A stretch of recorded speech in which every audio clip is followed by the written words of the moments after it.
We have so many of these. People can't see this. It's like a newscast. Nuh-uh. Huh? We're live on the internet. It's showtime! Hey, welcome. That's great, Brian. Is this the blooper edition part? We're not live. Yeah, we are. Oh. You see Hi, that red thing everybody. right there? Hey, guys. How are you doing? Hey, well, let's go ahead and start. Introduce Yeah. ourselves. Val, you want to go ahead and start? Well, I'm Val Mayer here with Remax One, a realtor in Southern Maryland. Your partner. Brian Mayer with Remax One. And I'm Tim Murphy with CNF Mortgage. We're here today to talk to you about a lot of different things. And Brian, you've come up with a phenomenal idea of really getting the message out to the community. He did. He Yeah. absolutely did. So, Brian, where do you want to start with this?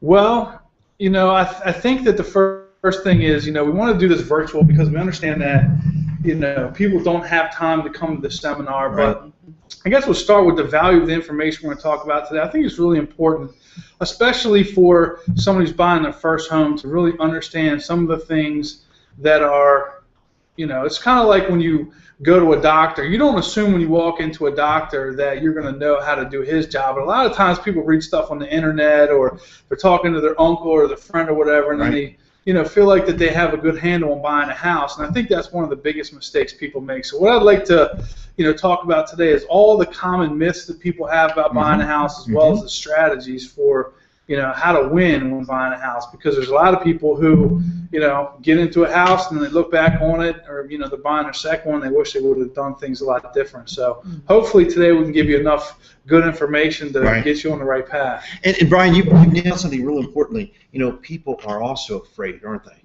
You know, they're fearful of first of all, making a mistake, not looking great. You know, like, oh, you should have known. That was a stupid question. Why did you ask that? Right. Or more importantly, you know, they're afraid to get out there and ask that question. And I think that's why this kind of forum, if you will, really gives everybody the opportunity to ask the questions. You can review this over and over 100 million times if you want to. Also, it's an opportunity to ask us and let us know, you know, what are the questions that you have today. So we've got a lot to cover, don't we? We do. I want to interject and go ahead and just fill my spot here for a minute on something you just brought up, and that is the fear. And as a realtor, I get that a lot. And just last week, I told Brian I met with a woman. In fact, she called you, and she said, you know, listen, I hear you're a realtor. And I said, I am. She said, well, you know, I was scared. I don't think I had the credit. Right. I walked into my local bank, who told me I qualified for $75,000 for a house. And I said, listen, you know, I think maybe you need to get in touch with a mortgage lender. Right. And of course I steered her in the right direction. And come to find out, she was qualified for $195, which is just, I mean, that's a bit more buying power. That's a isn't bit it? more buying power. And that's a huge difference. And you know, she was scared. Right. She was scared. She was, because again, you're afraid of, Sure. you know, I have that hospital bill from 3 years ago. You know, how's that affect me? And so a lot of people don't reach out, and it's a shame because they have more buying power than they thought they did. So I'm glad we're touching on that today, and I hope there's a lot of you out there that think that'll go ahead and start the process after this, and we can help find you a home. That's really good. Tim, maybe you can just touch on this real quick. Sure. So a lot of people are home right now, and they're watching this, and they're thinking, well, how much could I afford? And what I found when I was a mortgage lender was people could afford more than they thought they could oftentimes. Sure. So just to give the example of Valerie's example here, you know, somebody who could afford 75 now is at 195. I think that means they couldn't buy a house, and now they can. Right. Because there's nothing at 75. So what kind of income, you know, and I think 200,000 is a good number. So what kind of income is somebody at where they are able to afford a $200,000 house? Well, let's have some fun. Let's talk about some rules and strategies that we can use. That. And we're going to give you some cheater methods. Now, I have to tell you, these are literally cheater methods. And all that means is they're subject to change without notice, right? Terms and conditions. So there's a lot of ways for people to figure out what they can afford to buy a house. One of the rules that we use quite a bit in our area down here is called the Rule of 70. And what the Rule of 70 says is you take the first two numbers in a sales price and multiply by the number 70. And it's going to be pretty close, you know, based on credit and the programs. It'll actually give you your mortgage payment. Wow. So Val, for your example, you know, we have somebody, you know, looking to buy a $200,000 house. The first two numbers are 20, and 20 times 70 is a mortgage payment of? $1,400. Excellent. And you can see how Math easy was that a is. weak subject for See me. Okay, people. So my point is $1,400. Now think about it from this perspective. If you're paying rent of $1,400, what can you buy? Right. a $200,000 house. And That- that's a really that's phenomenal. That was That's simple, huge. wasn't it? It is, because so many people I know are renting and they say, oh, we're going to wait a year or wait 6 months. And I've had examples of where I've had friends and family call and say, just Right. give us 6 months and we'll get. And I said, let's see where you're at so we can begin. And sure enough, they're already there. Right. They're there, and that's something we see a lot. And they were too afraid to start the process. And Brian, if I can, let's step right on in. We talked about our young lady that we talked to who could qualify for $75,000. Right. Now, we looked at her picture, and she was thinking she needed a large amount of money down, Right. Yeah.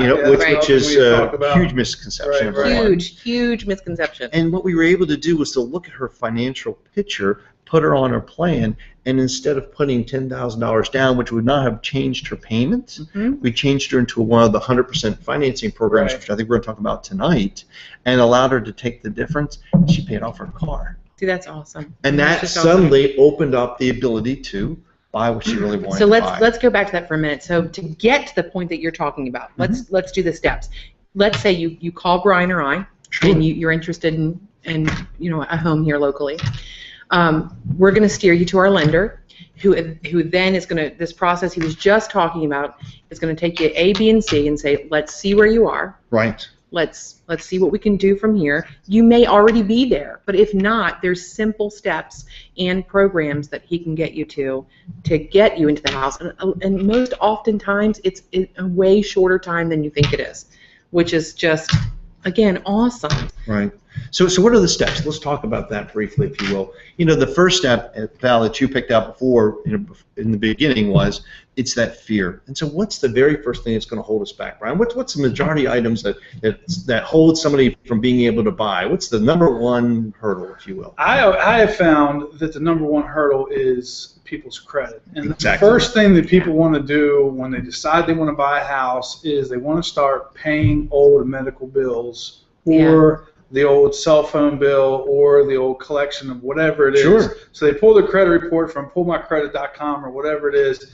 And generally that's not an accurate number, first of all. So they're starting off on the bad foot there. And then the next thing is they want to start paying off all these things. So then what happens is they pay these things and then they call one of us, Right. and then after we talk to them, we find out now they've spent all their money with collection agencies. They don't have any money to buy the house. Or, sometimes they say they want to now wait another year to save up some money, and I think that's the biggest mistake. So, going back to what credit's we said number one, before. and Brian brings a good point. Some of the programs don't require you to pay collections off. Right. There are certain collections and items that do need to be paid.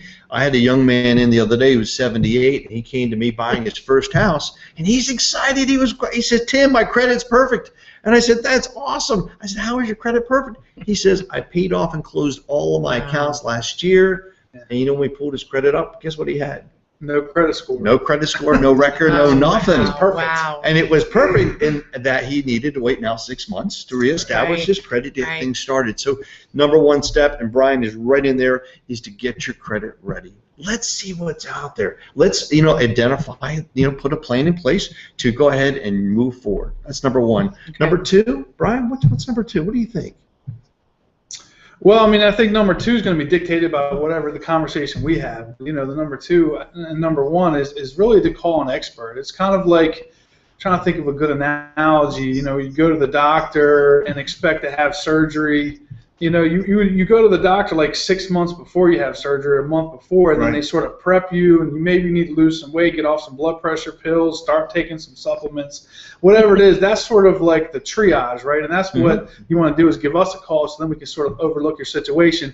And just go back to what Valerie said. It's always fear. People is. always have the fear. is. And that was actually one of the strategies behind this, right? Is because now we can give you the strategies on what to do without you having to actually talk to the guy in the suit or the tie or whatever who's going to tell you, you can't do this. So. Nobody's afraid to talk to me. Right. We know.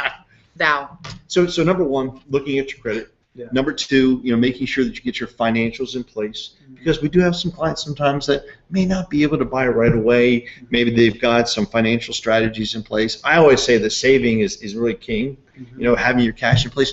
Brian, you nailed it right there when you said you don't need a lot of money. And Val, you're right. You don't necessarily need to wait. Right. In fact, a lot of times people wait too long, and what happens to interest rates? Right. Yeah, They start exactly. climbing. and then you Right, can't and they afford miss as out. much, and you miss out. Exactly. Exactly right. No question about that. So I think number one is knowing where you're at. I think number two is once you know where you are, once you know your numbers, you've got to work with a real estate professional.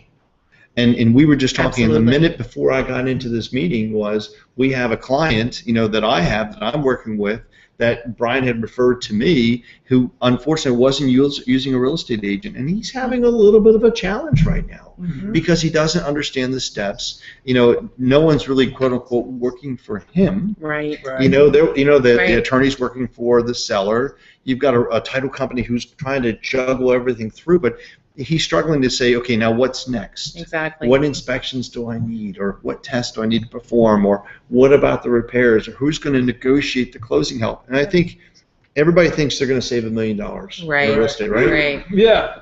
And I don't think that's the case. That's at a all. common myth, right? We could talk about that right now. One of the common myths is that you have to pay a real estate agent That's huge. when you're buying a house. Right. Right. And just, the way that process works is when you sell a house, you pay the listing agent the full commission, and then they split that with the buyer's agent. So as a buyer's agent, you don't actually pay your real estate agent, and it really behooves you to get some representation as a real estate agent. Now, this situation here, the guy was buying a neighbor's house. I mean, we get it. He doesn't, And it just, even having a real estate professional to me would have been huge. But Brian brings a really good point. A lot of people, when they're out buying new construction, what happens, Brian? What and Val, you've been there. Right. People go to the builder's site and Right. they pick things out.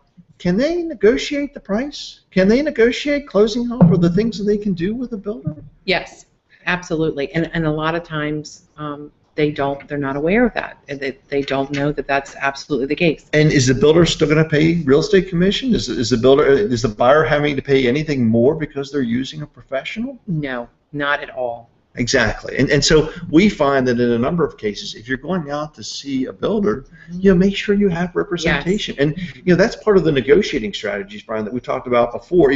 There are so many things that you can do right, Right. and so many things you can do wrong. And number one for me, using a real estate professional. Well, thank you, Tim. Knowing somebody out there, and you guys are phenomenal. Thank you. We appreciate that. Now I'm gonna brag on these guys for a second, okay? And this is wild. And Val had a sale the other day, and I said to Val, "How long did you have that house on the market?" Val, how long was it? 24 hours. And was wild. 24 hours. I mean, what blew my mind, and this is kind of even crazier. Do you know that is? And think about this: 24 hours is 1,440 minutes, and you sold that house. Again, I'm a little slower than that, but that's great, Tim. That's great. And then I said, "Okay, so have you beaten that record yet?" She says, "No, I had another one, but how long did it take to sell?" 72 hours. 72 hours. All right, so a little over 4,000 hours. Still Right, impressive. right. I got to be honest with you, that did blow me Thank away. you. So, but back to it. That's the key to having a real estate professional. Knowing how to negotiate. What the price is going to be. Knowing how to negotiate, if you will, all the closing costs. And I think that's really step number 2 is knowing your numbers, right? Right. Yeah, and I think that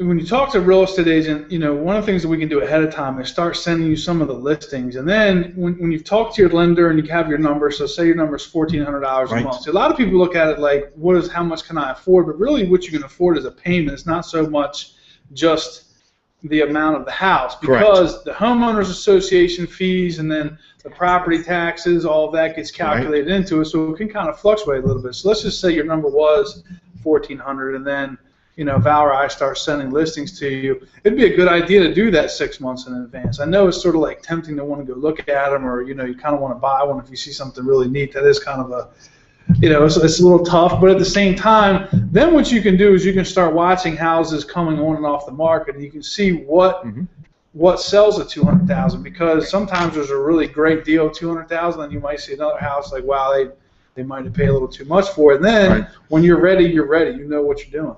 And I think Brian brings up a very good point. When you work with a real estate professional who can set you up with a plan, set you up with a constant feed on a daily basis of houses coming on the market, you can also target yourself and watch those houses, because sometimes a house might jump from 225 to 200, and you might want to go ahead and snap it up. And they go quickly and faster than people think. I mean, once that happens, there isn't once it gets in that price range where you have a whole broader spectrum of people looking, People think, oh, we're in a market that's slow. I've seen them go extremely quickly. And I think that's the perfect house. And I think that's really number 2 is, knowing your market. Yes. Knowing what's out there. We said using a professional, knowing your market, knowing your numbers, Right. being flexible in the payments too. Because we both know that sometimes you might find the perfect house and maybe it's not 200, maybe it's 210. So if we know the rule of 70 and we go 10,000 more, the difference is $70 bucks. Yeah, I wasn't listening. Sorry about that, Tim. I was thinking of my next sentence. Sorry about that, Tim. I do normally listen to you, but I was thinking of my next sentence ahead. Well, I was just thinking about a client who called, and I was going to bring that up to Sure. you, was, just today, they said, we just don't know where to start, Val. We just don't know. Right. And so, if anything, and I know it's important to go through all the steps, and I want you to do all that, but I just want it, to come across that, there are professionals that really do care. I really do care. Right. I want to get you into a home. They really do want to get you into a home. We aren't just out for your commission. We aren't, we don't get paid unless we find you a home. This is how we feed our family. So we're going to go the extra mile and get you to a home. And we do care. And when I got that call today, and the person was, they felt frustrated. Sure. And they were, they just were like, please, just tell me where to start. We're totally frustrated. And I think that all these steps we'll go through today will help, but the bottom line is you really can do this. And if anything I want to get across today is that you can. Right. We can help you do it, and I know it's frustrating, and it can be a process, and it is a process. But if you listen to these steps, honest to God, we can get you in a house. So before I forgot that today, I know it's usually a closing statement, but I wanted to put that out in the middle of the video here today before we lose you. That it is important to us, and if you listen to these guys and me, I'm really the fluff. We'll get you into a house. I think Val says, and I love her motto. She says, "It's never a question of if, it's a question of when." Right. Because she truly believes that everyone can buy a house. You just I have really to have do. a plan in place. Yeah. So with that, I know you said step 1 and 2. Oh yeah. So what would be, if as a lender, Tim, what are the for you, what I'd like for you to address is when we send you somebody over, Sure. and they, so they've talked to Brian and I, and we've sent them to you now, and we've calmed them down a bit, but Sure. they're still nervous. What is the first thing? How do you take them from being just totally frustrated to, I don't have the credit, I'm afraid, I haven't had this job very long. What do you say to someone in that situation? How do you get them to the very first place they need to be? Well, that's perfect. What we do is we put everybody into a plan. Okay. Let's face it. How do we learn to drive? Do we just jump in the car and get on the highway? Right. No. We learn by taking step by step. So what we do is we put you into a plan. We pull the credit. We identify the weaknesses and the strengths. Right. See, that's what I wanted you to say specifically is because they do. Sure. The reason they don't want to call is because they want to know step by step what you're going to do. So well, let me interject a little bit. And that's one of the reasons why I like Tim is Tim will meet you in person. So a lot of lenders would prefer, especially if you're not ready, either not to talk at all or just kind of go through pay your bills on time, save up some money, call me in a year, whatever. But Tim Murphy, and I know this because I worked with Tim for a while, and he will sit down with you in person and pull your credit, and then face-to-face put all the stuff on the table. Go over your bank statements, your pay stubs, your W-2s, your income, everything, and give you a plan on what you need to do specifically. And what that really allows Tim to do and then us to do is really dial it in. It comes down to this exact dollar amount is the highest payment you can do. Right. And Tim's been doing this for a long time. He's done thousands and thousands of these deals, and he's just got it all in his head. We call him the professor. So what he'll do is sit down with you is really just kind of put it all together and be very thorough about what he does, and that's why we like working. Well, but when you say that, again, they're wondering when they call Tim. Okay, so what's going to happen? So first things first, and this is important. What's going to happen? There's no money up front. You're not paying fees. There's no application fees. Do you hear that? You're not paying Tim or I to call us or to meet with us. Exactly. And I always tell people, if you got to talk to somebody and they say, well, first you have to pay an application fee, that's almost like pirate mortgage, isn't it? Right. Think about it. They're holding you ransom. Yeah. You shouldn't have to pay. You need to be able to identify your credit. You need to get a copy of the credit report, and you need to be able to say, what do I need to do on the credit? That's number Exactly. one. All right, so let's go over that. So, Tim, you call them on the phone and you say, hey, come by my office. What do you bring with you? So typically what a client will bring us is, a current pay stub or two. Okay. Great to bring your tax returns from 2012 and 13, but the last 2 years in this case. 2 months of bank statements. And then anything that may be pertinent, and perhaps they've had a bankruptcy, a foreclosure, perhaps they've had some challenges, maybe a divorce or child support, anything in the past. Always good to have that information available. Right. Right. And we're going to do a quick analysis, and honestly, it's 30 minutes. 30 minutes. That's all it takes. Free. It does. We're going It's- to pull the credit, and here's the fun part. I can even do it over the phone. Right. You don't. Some people, they don't have time. And Brian will Right. tell you, I work 8 to 8 Monday through Friday. Right. I mean, it's pretty flex. Even on Saturdays, if you need to come see us, we're pretty easy. Mm-hmm. But we're going to sit down. It's not going to cost you anything. We're going to pull your credit. We're going to identify a plan in place. Now, Brian had a client literally 6 months ago, and she called, and we figured out she could afford about 175. And Brian and I talked to her and said, let's take these steps. We just got done with her tonight. Now she can buy 250. Awesome. See, And that's so she awesome. can buy what she wants because she followed the plan. Right. One of them was real simple. She had a car payment that was $757. She refinanced it down to $518. See what I mean? This is what I mean. There's simple steps, and it really is. It's free. You call us, we can go over it with you. It doesn't cost anything. Right. All of us. So, and that's what is so important for me. When the clients call me, they say, and I know what it is. Mhm.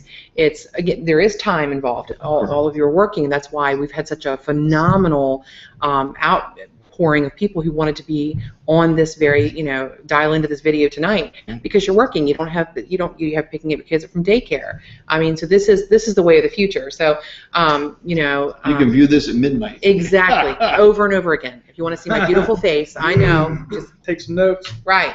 But So first step is we check the credit. Second Yeah. step is we like to look at the financials. And the reason we do that is we want to see if there's any potholes. Right. It's not just little steps along the way. Sure. The third thing is we're going to put you into a plan, and then we're going to discover what the best financing option is for you. And that's really catering the plan around your life strategy. Where are you going to be? How long are you going to live in the house? Are you a veteran? Is a VA loan the best? Or perhaps a USDA, one of our 2 top 100% financing programs that we use. let's talk about that. Can we talk about that? Sure. Because this is the big one, folks. This is the one where people they say, did I just hear you right when I say that? And I said, no, you actually did. Can we talk about how it is absolutely possible for someone to get into a home Right. with 100% financing? And will you discuss what that means? And I think that's the biggest dangerous misconception we have in the marketplace today. Everybody thinks you need money down. Right. Let's face it. You read the paper, and what are you reading? You're reading the $500,000 houses. Well, let's just Right. torpedo that real quick. Let's say, Tim, and I had someone tell me this the other day, they're going to Sure. save up $20,000, and that was going to make a huge difference. So let's just say that they're buying a $250,000 house Sure. and they save up $20,000. What does that do if they're using a USDA loan? How does that change their Well, payment? Brian's talking about USDA, which is the United States Department of Agriculture, Rural Development. And remember, all the programs we're talking about tonight are subject to terms and conditions. You Sure. still have to qualify. We're Right. equal opportunity lenders, equal opportunity housing, Right. the whole 9 yards. Sure. But most importantly, one of the programs that Brian's talking about is the USDA RD, Rural Development. It is one of the best programs out there. It's meant for folks that don't currently own a home. Each county, each area has specific income limits. For example, in the Southern Maryland area, Charles County and Calvert County, the maximum income for a family of 4 or less is $101,000. So, Right. But that changes. okay. So to clarify that, they can only make up to 101, not So over. But they 133 can, with a family of 5, Exactly. And Brian's got a good point. So because we're a if- family of 5. yeah. So. but they can make under. I was Yes. asked that yesterday, but Yes. can we make under? So yes, that's the income cap. Correct. Okay. And sometimes they may make 105 or more, and perhaps they have childcare expenses. Right. Sometimes, and I'm going to laugh, but this actually happened. We had a client who they were a family of 4, and we said, if you had had one more kid, you could buy another house. And lo and behold, she was 4 months pregnant. So Wow. in this case, we did push it Right, off for 6 sure. months. You have to wait till after they have the baby. Yeah. Yes, Okay. it's I think with sonograms the don't CDA, count. you can just CDA, you can, Right. it's another You program. can just be pregnant. But let's just go back to my question real quick. So Sure. again, this guy was like, "Look, I'm going to save up $20,000." He was Oh, I'm adamant sorry. about it. So at $250,000, what does that do to how much you can? Let's or say your the- let's say payment? the Let's say You trade. put 20% down. I mean, $20,000. If you put $20,000 down, Brian, I hate to tell you this, it's about $50 for every $10,000. Did you hear that? If you put $20,000 down, you're shaving off only $50 for every 10 grand. For every 10 grand. Okay, thank you. So it's $100 for $20,000, which Right. It does add up over time, but yeah. literally, I think there would be right. Better things you might be able to do. Right. I'm not a financial grand, advisor. I don't right. play one on TV. I do it on YouTube. Not TV. But for 20 grand, what would you do? You pay off a car. Yes. I mean, you might pay off a credit card, Right. say, at 15, 18, 21%. Potentially invest it. You might invest the money. The biggest thing I Rainy like day is fund. I like emergency savings Right, plans. exactly. Exactly. So many people make the mistake, they jump in the house, and honestly, they don't have anything Right, to fall they spend back all on. the money. So, Yeah. you lose your job or whatever. If you had $20,000 in the bank, you can sleep a lot better at night, right? So the USDA 100% financing, no money down. Now this is the wild part. Seller can pay all the closing costs. Right. If the house appraises for more, you can actually finance the closing. There's ways. All right, so let's just talk about that real quick, and Tim just kind of slipped over it. The seller can pay all of your closing costs. It's negotiable. Correct. And the other thing is that, and this is only with the USDA program, if the house appraises for more than the asking price, you can finance the closing costs. So, Tim, on a percentage basis, how many people do you think buy a house and from start to finish spend less than $2,000 using USDA? Well, your clients, the percentage that don't do it, might be 5%. Brian, your clients, you do an amazing job. Yeah. The two of you guys Thank you. are like the wizards when it comes to clients. The best part I love about these two guys, they'll go to settlement, and the clients are looking at their settlement sheet, and at the very bottom it shows them getting a check back.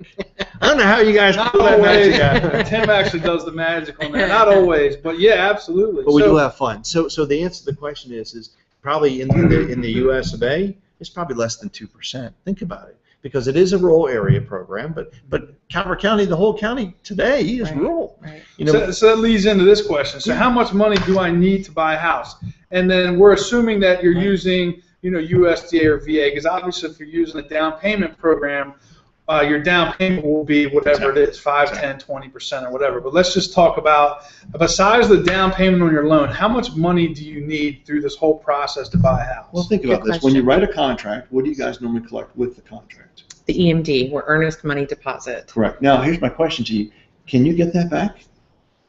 Yes. Yes. Let's just clarify real quick what EMD means. Is kind of an industry term. It's basically a good faith deposit that says, look, we're putting this money up with the contract in the agreement that you're going to take the house off the market and agree not to sell it to anybody else. And then should we just up and change our mind, you get to keep the money. So that's really what it is. Just a Right. deposit.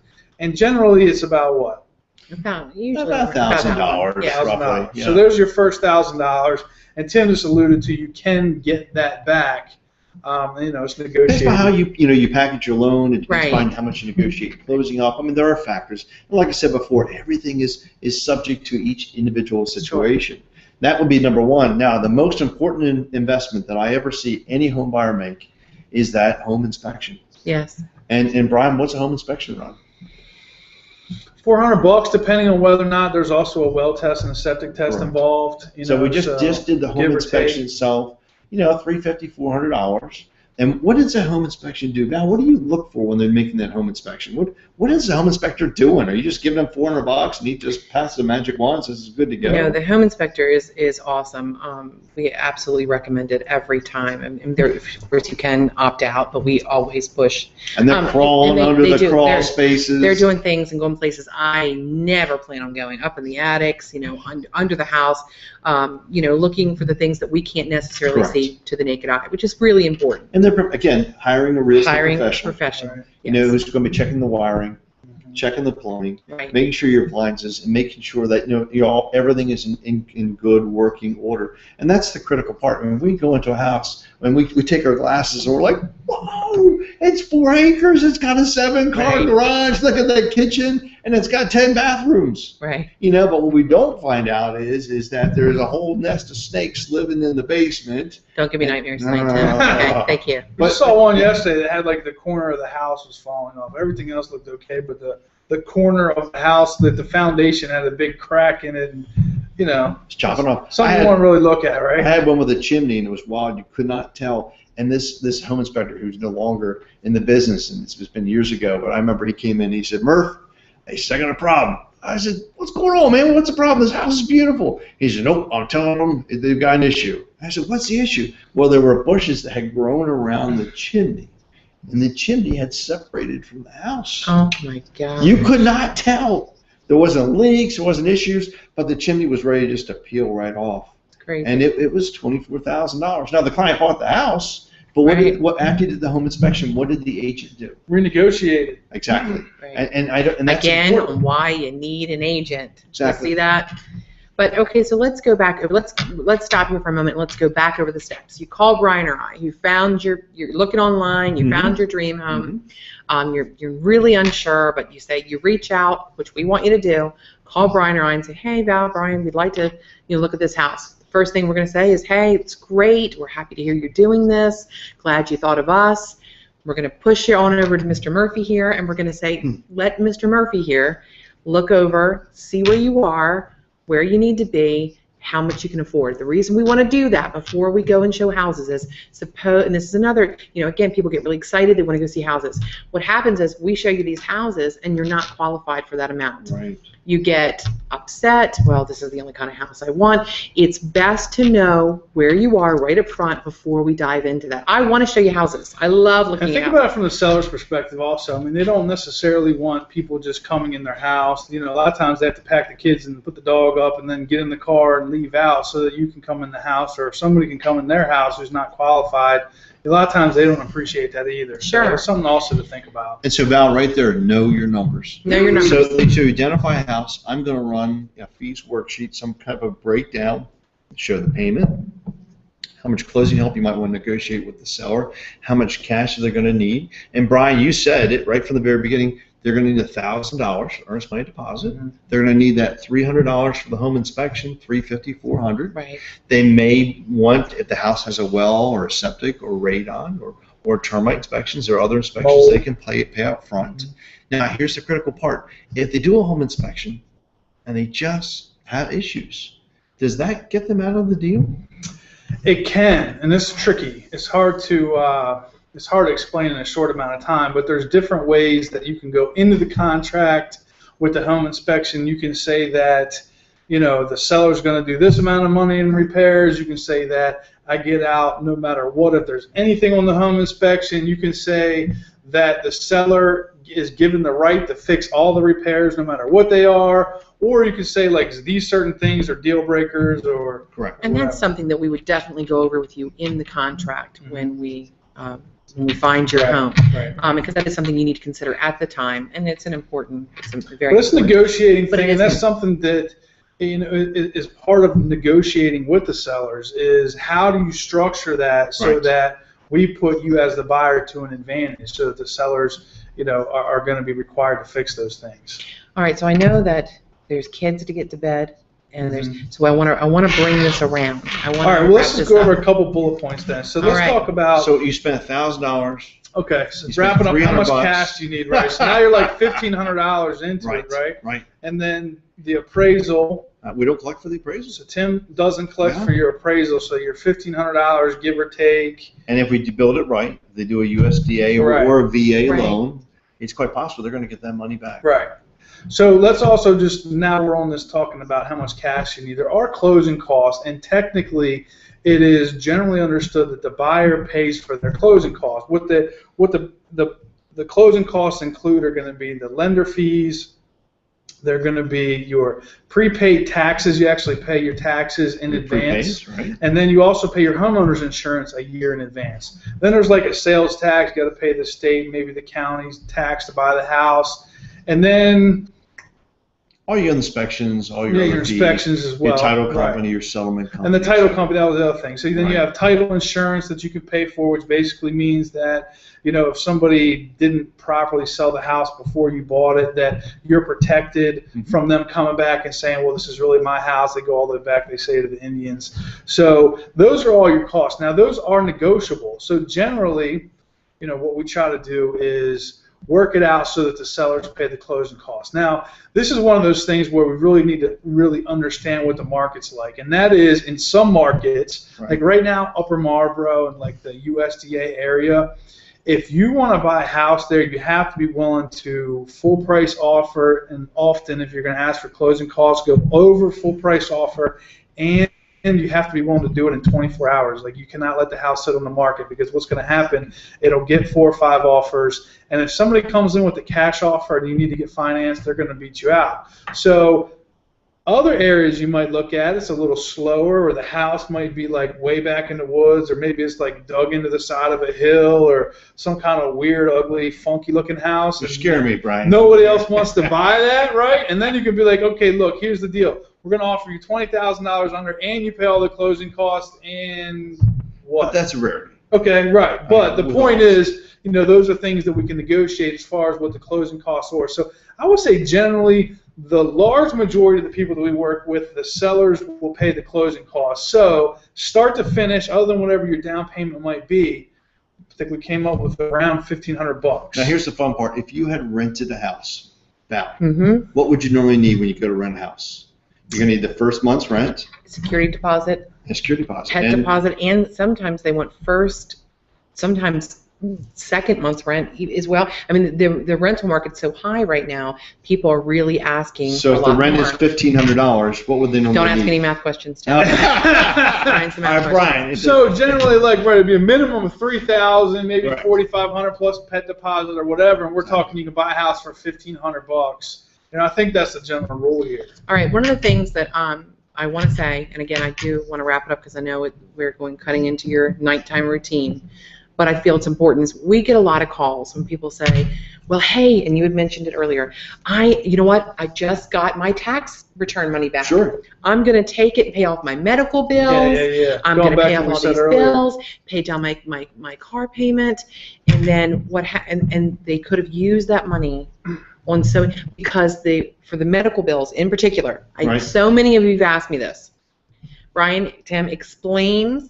So start by saying, don't pay your medical bills without speaking to somebody Correct. first. Yes. There are Do not. rules that there is some allowance for some medical bills that can be maintained. Well, let's just say, just like as a general rule, I mean, paying medical bills is often, I could say out of all the times I've talked to people, almost maybe once or twice was that the right thing to do, because other times what they could have done is, Tim alluded to this earlier, they could use that money to refinance their car, they could use that money to pay off a credit card, Huge. use that money for your your earnest money deposit, like instead of paying this, now you can actually buy a house instead of waiting 6 months. Well, because they think they're doing the right thing, Right. because it's going to help their credit, but Right. in essence it doesn't. The Right. reason I want to touch on that is sometimes in paying, and correct me if I'm wrong, guys, in paying some of the older collections, Right. such as your medical bills that have been hanging around, we all have one, Oh, yeah, I know okay? what you're talking about. This is so important. I used to hear you guys talking about this all the time.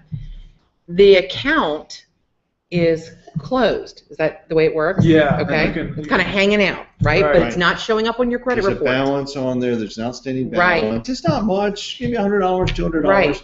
Then they pay it off, and all of a sudden, it reactivates the account. Did you hear that? You pay it down and it reactivates the old account, which then starts reporting again to your credit report as Oh. an outstanding balance, and it negatively affects your credit. So again, speak to us. This is something that I get a lot of people that want to know about. So that's a tip that I really wanted to give on this. Yeah, home so buyers market. it pulls your credit score down by paying an old collection.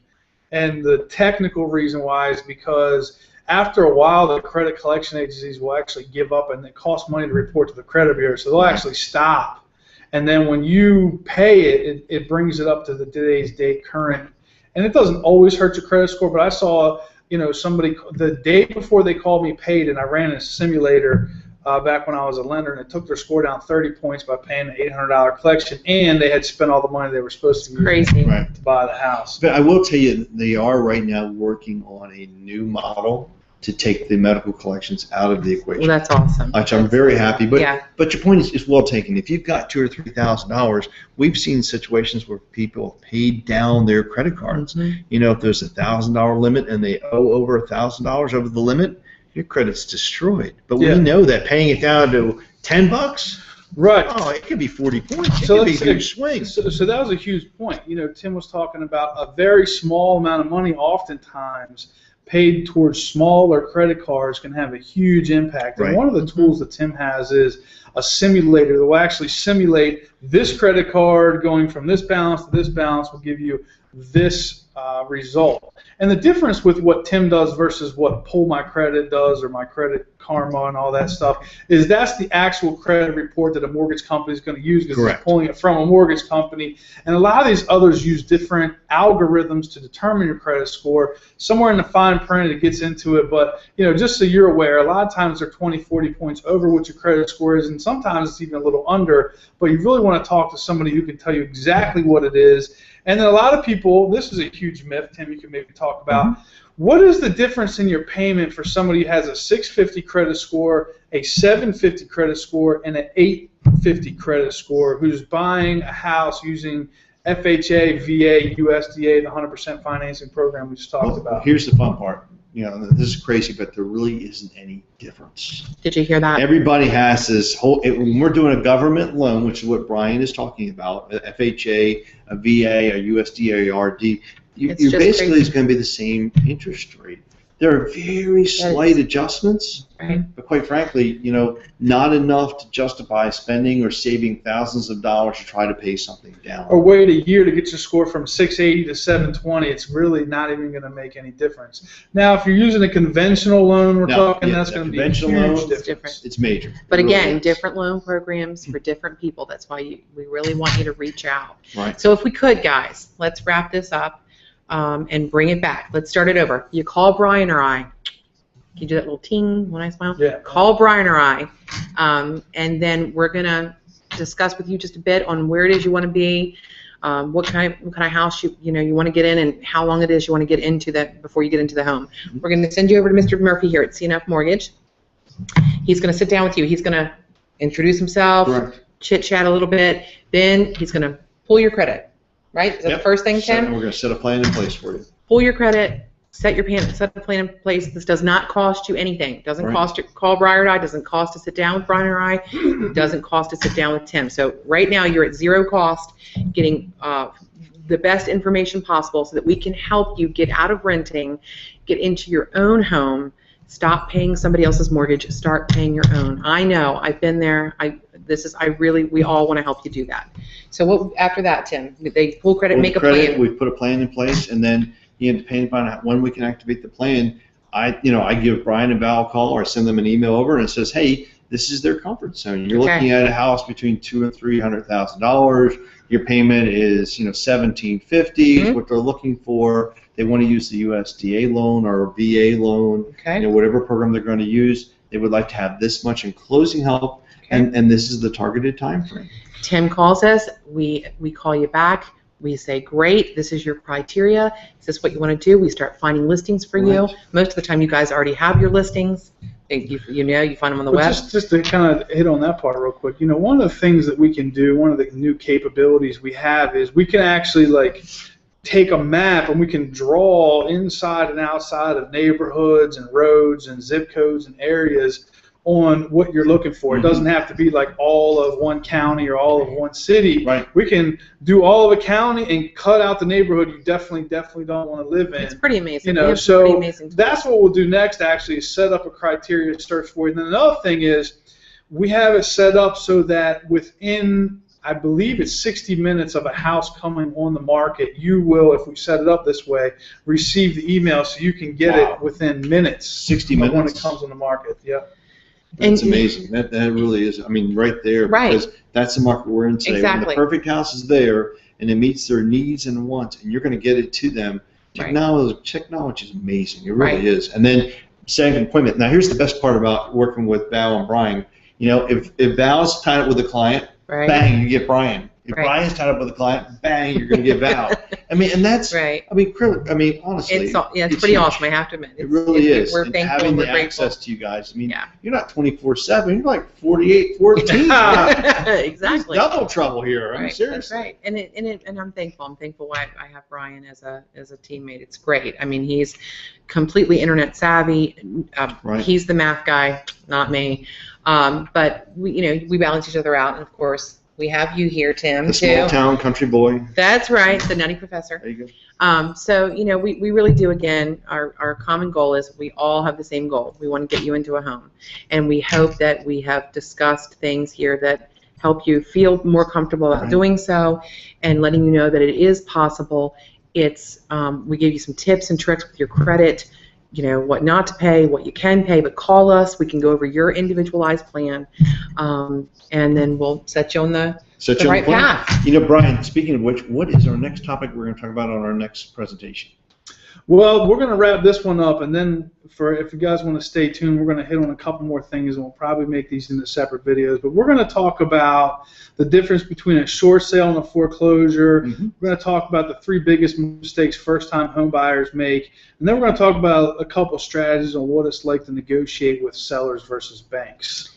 So, and the last thing we really want to touch on is so many people have unfortunately had a certain circumstance or situation which has caused them to lose a house 3 or 4 years ago. Right. And we get so many questions about people. And banks. What do you do now? Can I buy? How do you get back in? But How long does it take? And again, I'm going to tell you, there truly is hope. It may be, you may feel frustrated, but there is hope, and there are ways to restore you on this path, and it's not as long as you think it is, and we know how to get you there. So remember, Val's motto is never a question of if, it's just a question of when. That's right. Excellent. And one more thing, for all of our sellers out there, we will be in the next few months to get you ready for spring. We know that I've already talked to several people who want to put their house on the market in the spring.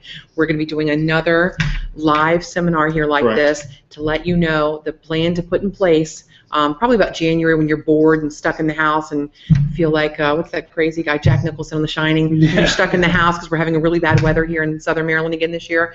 You can watch our seminar because you have nothing else to do. True. And then let you know how to get your house ready to sell in the spring. So we're looking forward to that too. Excellent. We're looking forward to it, guys. Fantastic. So if you guys want to hang around for a little while, we're going to talk about a couple more things, but that was the bulk of what we wanted to talk about. Thank you so much for watching, and we hope to hear from you soon. Yep. Talk to you then. Thanks. All right, now I'd like to go over just real quick the difference between short sales and foreclosures. The type of houses and what they're going to be making offers on. Well, we need to talk about what it's like to buy a short sale and foreclosure. It's perfect. Are you jumping out of the? Okay. Yes. All right, Tim, you want to slide it? Introduce ourselves. Huh? Introduce. Yeah, let me just actually turn the cameras off and turn them right back on. Oh, that sounds good. I can turn it around real quick. I think that was pretty good. Dude, it was natural. It was real. I mean, there wasn't any, craziness, and I think people really appreciated it. Right. I think that's true. Never question of if. I like that. Oh, I like that. Third angle here. So this is wow, Brian. The way you've got this set up, this is amazing. So later I could do 3 different angles. That would be cool. And then flip it back and forth, and cut it back and forth. Right. And then what you don't see is the audio is going to be mwah, because I got that real nice microphone. You got that monster mic. I saw that. I thought that. That's the real I deal. came in and said that is the real deal. And I got this one right here taped to the side of it that's going up to that. Oh, cool. Okay. So I know we've all been looking at different cameras, but the one with the little green light, that's the people on the internet. Which one? The little green light. The little one right there. Yeah, that's the. Oh my God. That's the webcam. All right, so my name is Brian Mayer with RE/MAX One, and I'm here this evening with Tim Murphy from CNF Mortgage. How you doing, Tim? Excellent as always, Brian. Fantastic. We're going to talk about a couple things that affect home buyers and the home buying process. And the first thing I'd like to talk to Tim about is the difference between buying a foreclosure and a short sale. Excellent question, Brian. And that was one of the biggest questions that people have.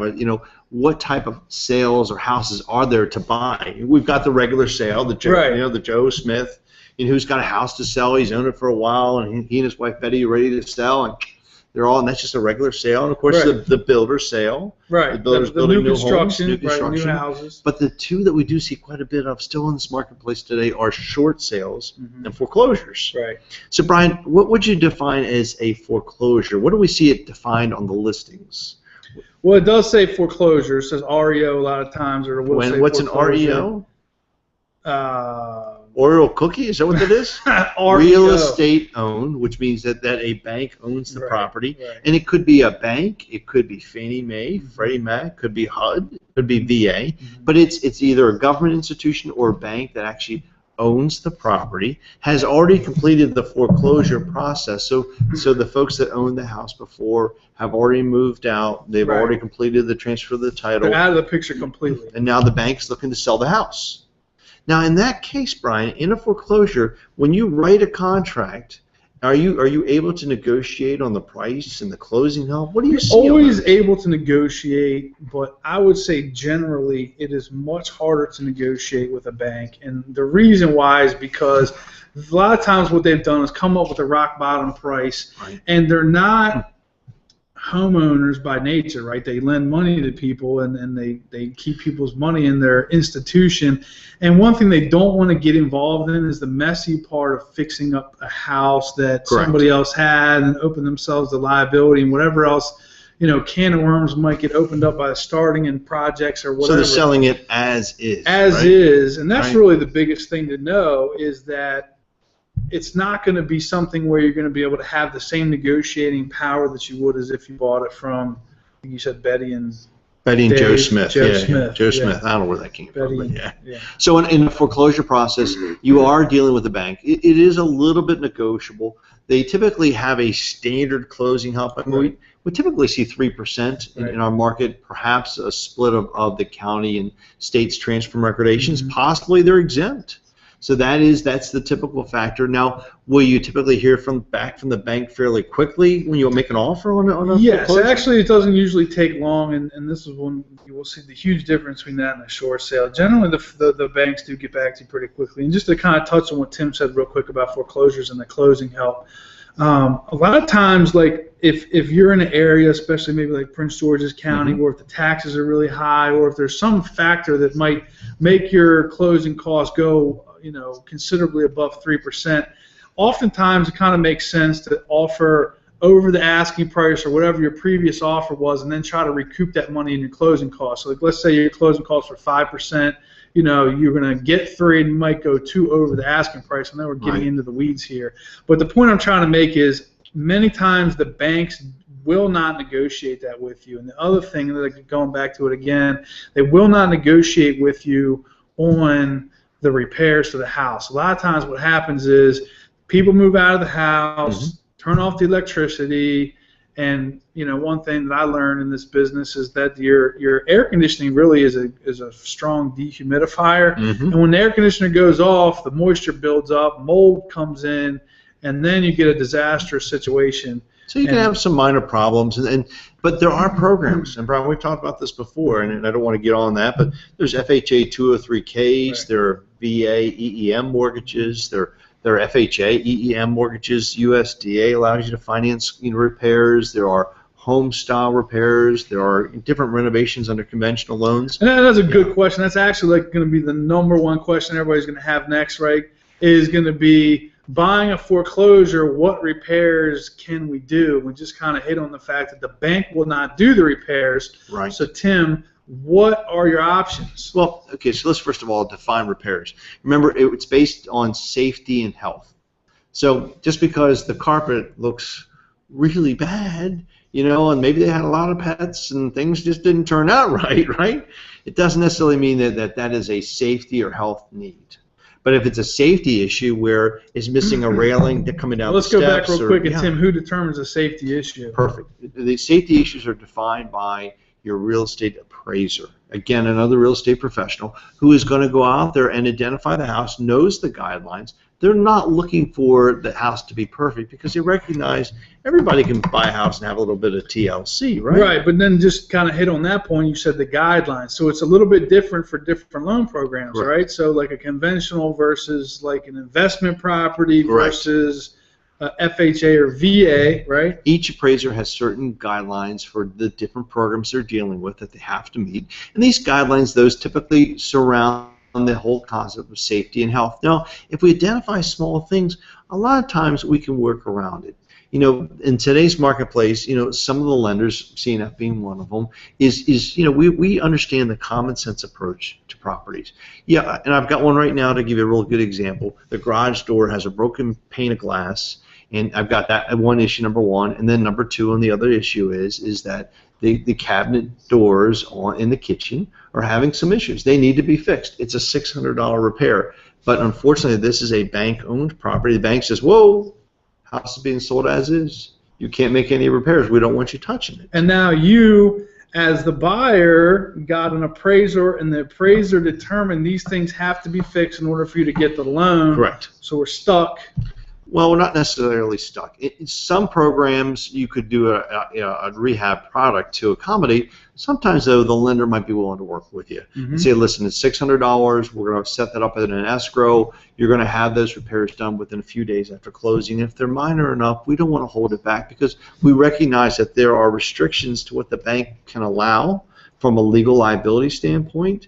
The bank wants to sell the house. The buyer wants to buy the house. How can we have a meeting of minds so that everybody's protected, but they're still getting a great deal? And then there's also a lot of people that want to buy a foreclosure to fix it up, and they want to buy the rock bottom, most, we'll use the term jacked up, of all the houses out there, and that presents a problem. So let's talk about, like, what are some of the things that would just be deal breakers, that, like, you cannot buy this house getting any type of a normal well, let's talk about regular that. loan. So safety and health. I mean, one of the biggest issues we see in today's marketplace is mold.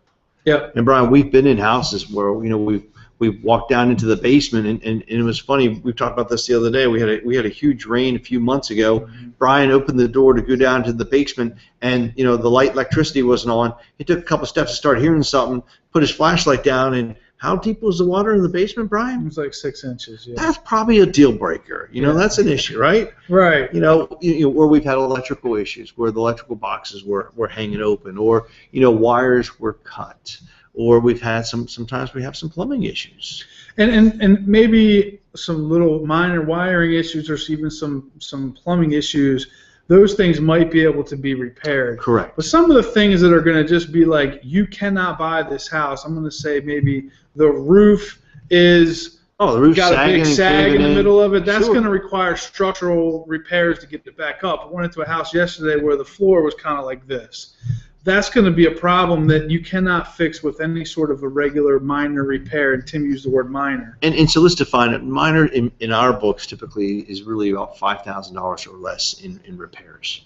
Okay, once you go beyond that, we're probably looking at a rehab loan, some type of product that's going to accommodate the repairs, that's going to assist somebody in buying the home and being able to fix it up so it still is a perfect house. So you've got the foreclosure program.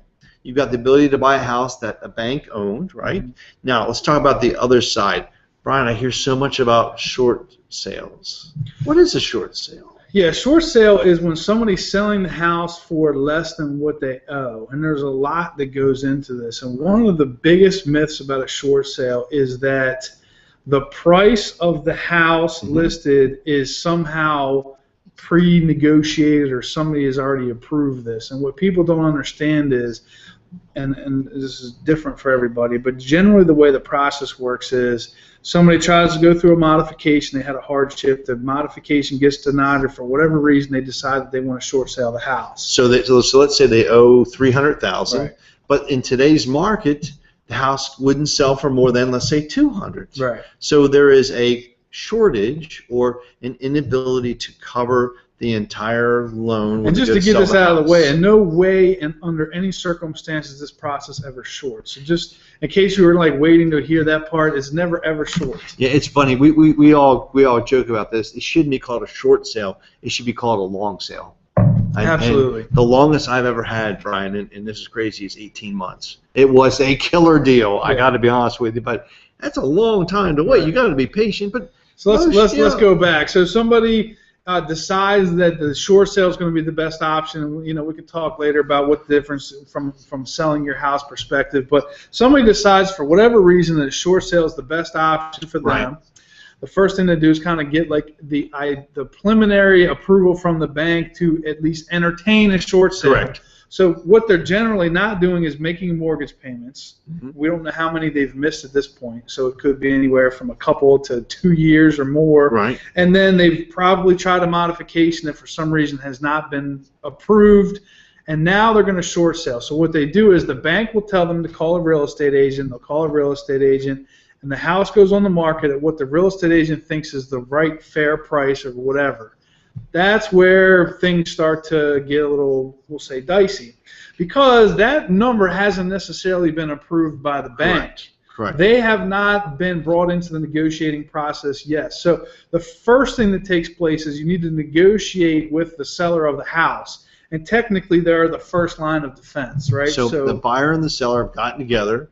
They, the buyer said, "Hey, I offer you X, and I need this much in closing," and the seller says, "Yeah, we can make this work." But he says, "But hey, listen, this is subject to third-party approval." Right. And it could actually be third, fourth, and fifth, because Correct. there could actually be another mortgage on the house, and there could even be 2 mortgages on the house, or some other lien against the house that has to be negotiated after the seller approves it. So the seller, generally at this point, like they're short selling the house, they're kind of agreeable, because oftentimes they're not going to actually have to pay the bank back the part that they're shorting the bank. They'll try to negotiate to not pay that. So they're really not very, going to get in the way. A lot of times they will go ahead and approve it. But at that point, what happens is all of that paperwork, then the offer and everything goes into the bank, which is like oftentimes a big black hole of paperwork. Exactly. It's accountants and lawyers that have to do the fair market analysis. They've got to justify to the investors, whoever owns the loan, that this is the best strategy for them. So Tim, let's get into the weeds real quick. So a lot of people like to understand this.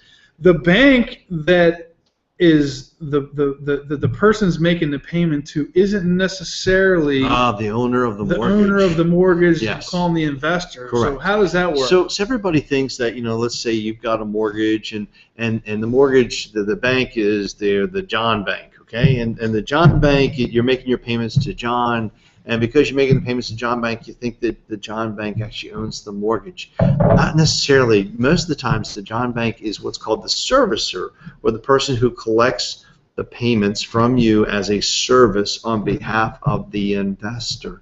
And the investor is some other entity that actually owns the mortgage. Right. And it could be an international country. It could be, a Fannie Mae or Freddie Mac. It could be an insurance division. You don't know really who owns that mortgage that's behind there. The servicer is acting on their behalf. So what happens is here the buyer and seller have agreed. Now the seller is working with the servicer, and then the servicer now has to get that information together and is then talking to the investor who actually owns the mortgage. Right. So a lot of times these investors aren't necessarily savvy with buying and selling houses. Like, people sort of use this concept of, like, a long time ago, you would go to a bank and get a mortgage, and then that mortgage would be owned by that bank, and you never if left there was it. ever in any negotiations, you could just go to that bank and be like, all right, well, here's what we can do, and then somebody in the bank will make a decision, and that's the furthest thing from the truth today. Correct. It could be some offshore foreign country or whatever it is. So that process generally takes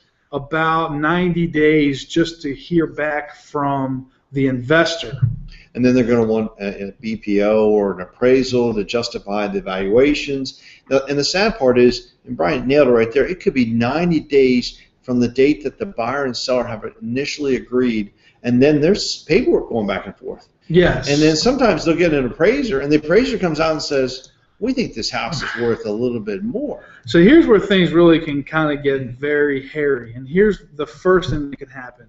The bank might come back and they have to first now negotiate with the seller, because until an offer has been made, they're really not paying any attention, because it's all just talk. And then finally, when an offer comes in, now we have a legitimate situation. Then they're going to now negotiate with the seller. Well, they might turn around to the seller and say, you cannot walk away and pay us $100,000 less than what you owe us. You're going to have to give us $20,000. That's the first negotiation. It could be a deal killer right there. And that right there, the seller might not have it, might not be willing. They might say, forget you, we're going to go to foreclosure, whatever it is. That's line number one. Right. Number two, the price that the real estate agent set or that you guys all agreed on might not be kosher with the bank. They might say, hey, that number's not good. We need $50,000 more. What about the closing element?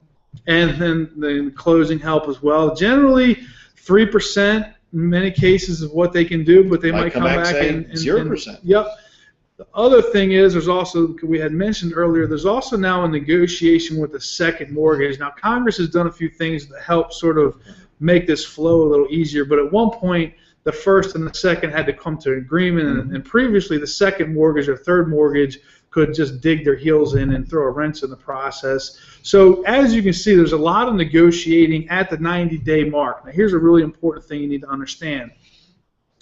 When you are in this process, you cannot go buy another house. You can't just say, never mind, because you put an earnest money deposit in, and in the paperwork somewhere you agreed that you're going to give them, and it has to be like a reasonable amount of time. It's going to be like 90 days. But you can set a timeline. You can say, hey, up but to 90 days. But it's generally going to be like 90 days or 4 or 5 months. What happens more often than not is month 1.5 or 2 into the process, you haven't heard anything, sure. Get frustrated, and then all of a sudden, boom, your dream house comes on the market. It's the perfect number, and you want to go buy it, and you're stuck.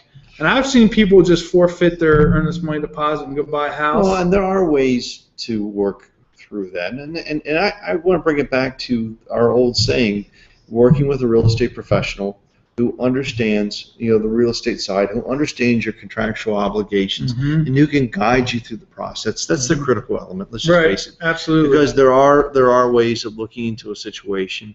A lot of times, the listing agent and the seller understand the situation that's going on for quite a while. And in some cases, it may not be that long. We've had situations where the house was a short sale. It's had one contract. It's come back. That deal fell through just because of the timeline.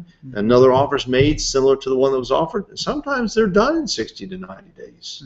So short sales aren't all bad. Not all bad. But they're not all good. I think the important either. thing is just kind of knowing what you're getting into. And I think Right. that's the biggest thing that happens. And that's one of the reasons why we're trying to make this video right now, is just so you can understand what's involved. So the point, I think, is understanding the emotional toll that this all takes. I think I read one time that moving is the third most stressful thing besides death of a loved one and divorce. So you're already in this sort of chaotic mindset. You don't know where your future is. Right. You're trying to plan out your future, and you can't because you have all these moving parts over here that nothing's sort of for sure. Don't want to be homeless, and it causes anxiety, sure. Right? You might have things going on you need to take care of, and you can't make decisions because you don't know what's going to happen. So what I have found is, especially for people buying their first house, I advise people to be very, very sure that this is definitely the house you want, that you've looked at all your other options and you feel like that this is definitely what you want to do, and we've discussed the emotional toll that this might take, and that you're willing to take that. And sometimes, absolutely, this is the house you sometimes always wanted. It can be perfect. There's no question about that. Absolutely. And we've always said that if you're buying a short sale, you've got to recognize 3 things. Number 1, you got to be patient. There is no defined timeline in a short sale. That's number 1 focus. You might get a phenomenal deal, but you're going to have a lot of patience in the process. Right. Number 2, don't set deadlines. And what I mean by that is don't define that you have to move by August 31st, because that's when your lease is up, and you've written this short sale, because honestly, probably not going to be met. Right. Okay, that's number 2. And then number 3, you've got to be flexible, and I think Brian nailed it right there. It may not be ultimately the final house. And Brian, out of 10 short sales, how many actually close? I believe it's around 50% or less. So less than half are actually going to close at the initial agreement. So when you begin to think about those numbers and look at that, just know that that is not a sure thing, where perhaps a contract with a foreclosure, a much better absolutely response. And the other thing is, I guess one other little wrench that gets thrown into this is, at some point during that 3 to 6 month process, we had talked about how the sellers have not been paying their mortgage. Right. Somebody can just pull the plug and say, hey, look, it's already been 28 months that you haven't made a mortgage payment. We're deciding we're going to foreclose. And just in the middle of the whole process, the whole thing could implode. And, going back to what Tim said, it's really important that you know what you're getting into. And when it does work out, it is fantastic, because you can often get a house maybe 20% less than what the market value might be otherwise, because other people recognize they don't want to have to go through all that, and the chances of them buying it, 50%. So you might get a really good deal. I mean, you're going to get some closing. I like the concept that a lot of times somebody is still living in the house, so it's being maintained during the process. Mm-hmm. You know, there are advantages, and if you use a real estate professional who can call the listing agent up and say, hey, how far along is the process? Mm-hmm. Has it been assigned to negotiator?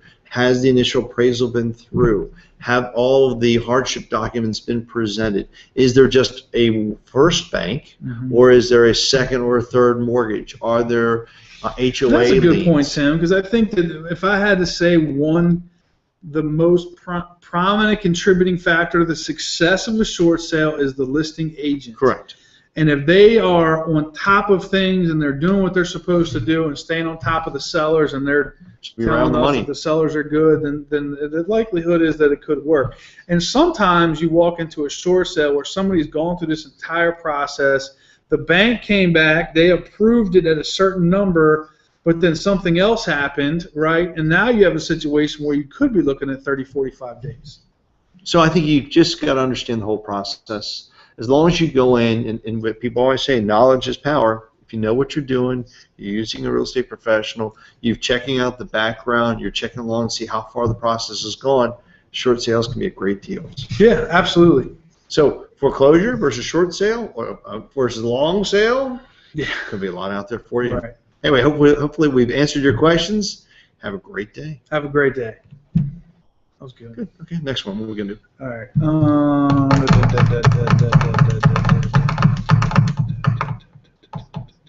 We did how much money you need. Had to negotiate with sellers. We talked about 100% financing. Let's talk about the 3 biggest mistakes first-time home buyers make.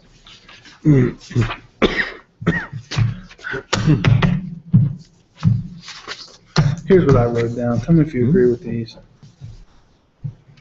Huge.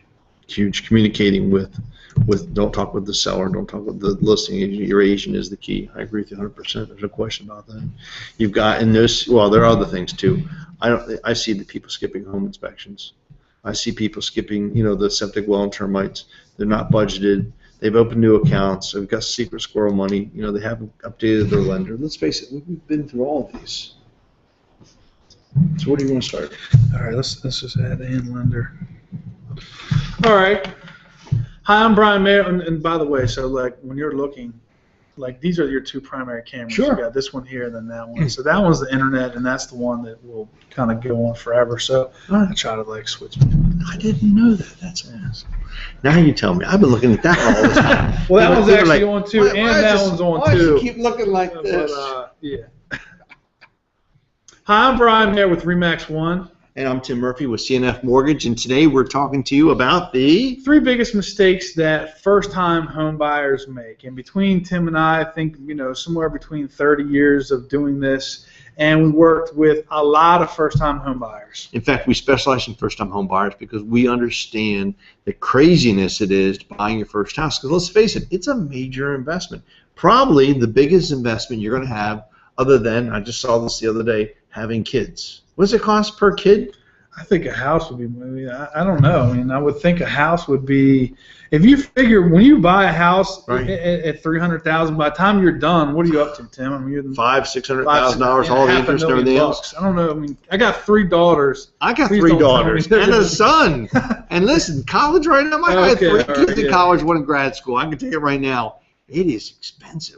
So be prepared. But let's talk about the mistakes people make. First thing I'll tell you, and Brian and I talked about this, we say there's 3 common mistakes. Brian, are there really 3? I think there's hundreds of them, but exactly. We'll try to keep it brief. So let's talk about, the number 1. And I tell people this every time, and I reiterate this.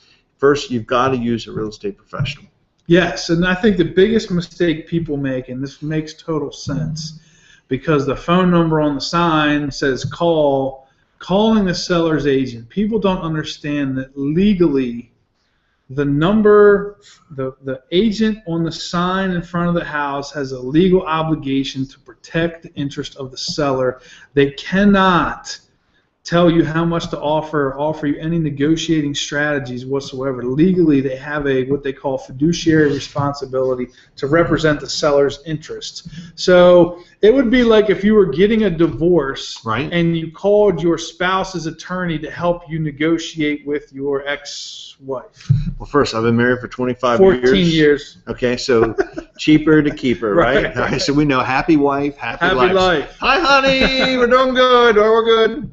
So yes, I think that's the number one, because people think that if I call the listing side, I'm going to get a break. Yeah, I think that it's like that you can also get some insider information. Like the listing agent will say, all right, and I know these people, I'm going to tell you how much to offer. Right, right. It's just legally they're not allowed to do that. So I think working and having somebody represent you, just because you have your own agent, is that going to cost you more money, Brian? Okay, so let's talk about that real quick. That was, I guess, the other thing, right? Is people think that if you call the listing agent, oh, we're going to save they're 5, gonna 6, save 7%. money because they don't have to pay the buyer's Right. agent. So the way this works is when you sell your house, the people selling the house pay the listing agent the full commission. That agent will split their commission with the buyer's agent. So if they don't have a buyer's agent, do you think that they will then give that money to you? No. I've never heard Let's of that. face it. I mean, It's generally about 3%. I don't know anybody who's ever called a listing agent. They were like, hey, I'll give you 3%. Because part of that, again, goes back to they have to negotiate the best option right. for the seller. So we always recommend that you have your own real estate agent. And it's whether you're looking at a resale, and more importantly, whether you're looking at new construction, Brian. Absolutely. That's I mean, people think huge. that when you go in to buy a new construction, you shouldn't bring a real estate agent because they have people there to help you. Right. But the reality of the situation is, again, you're dealing with the attorney for your spouse in a divorce situation. The whole purpose, their whole job in life in this particular situation is to make sure they get the most money for the builder. That's what they get paid to do. So they're not going to give you the best options. You really want somebody who can go in and see, look through the data and see what other people have been able to negotiate, and also kind of look out, because a lot of times dealing with the builder is a little bit different, and the way that they pay closing costs sometimes can get a little bit tricky, and you need somebody to kind of explain that to you, because they might say, we're paying this amount of money in closing costs, but they actually figure a little bit differently than generally when a seller sells you a house. So number one, it isn't a less expensive or a huge savings factor for you as the buyer, as the consumer. And just to clarify, no, and Tim asked this question, no, you don't pay the buyer's agent. The buyer's agent is paid for by the builder or the seller's agent. That money has already been allocated when they put the house up for sale. The only time that's not true is when you have a for sale by owner, and that's just a whole nother video. Correct. So number one, biggest mistake that we see, people not using a real estate professional. And calling the seller's agent. Correct. Number two would be waiting until it's time to buy a house to then start the process.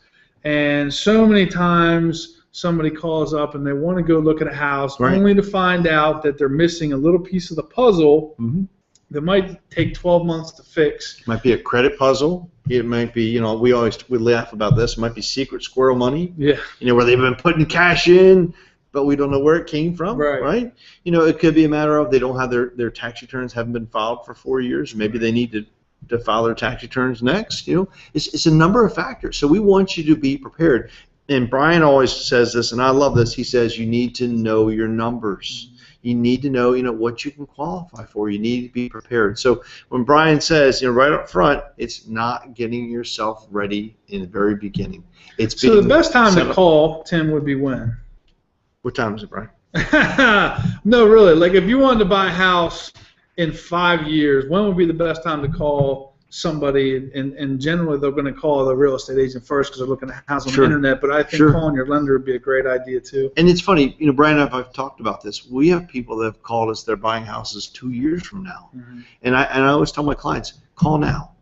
Let's begin the process now. First, it doesn't cost you anything. We don't charge a credit for it. We're not collecting any application fees, none of that kind of craziness. A lot of other places collect. But what we want to do is to pull the credit, look at your financials, and then give you a plan.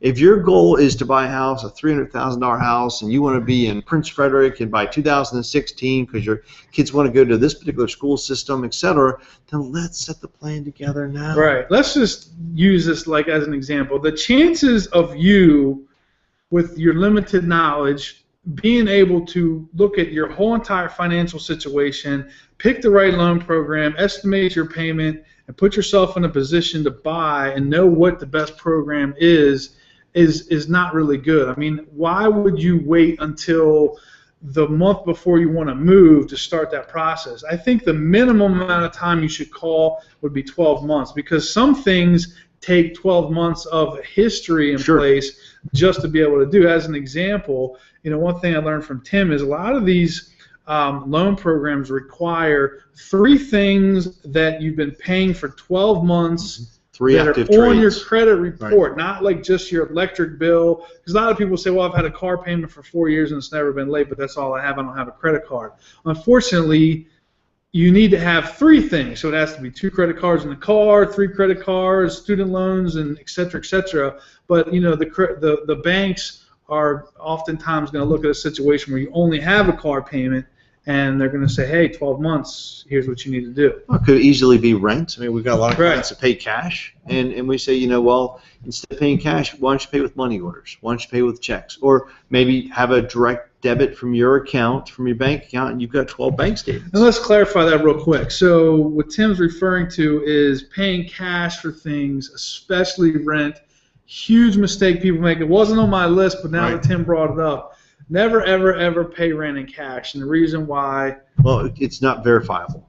And even though you can, quote, unquote, get receipts, I can get receipts for things I did 10 years ago, right? I mean, and technically, I can flip this piece of paper over and write 12 receipts and hand it back to you. We're good to go. We need to have like 12 checks or 12 money orders. Money orders, checks, debits, transfers. There are a number of ways to verify it, and it still works well with the landlord. But it is those things, and that's what Brian's talking about, is knowing that you've got your financing in place, maybe having your tax returns in a specific order, maybe it's having certain documents in place, maybe it's paying down a credit card or getting some credit restored or having a car paid. Or Brian had a phenomenal example the other day.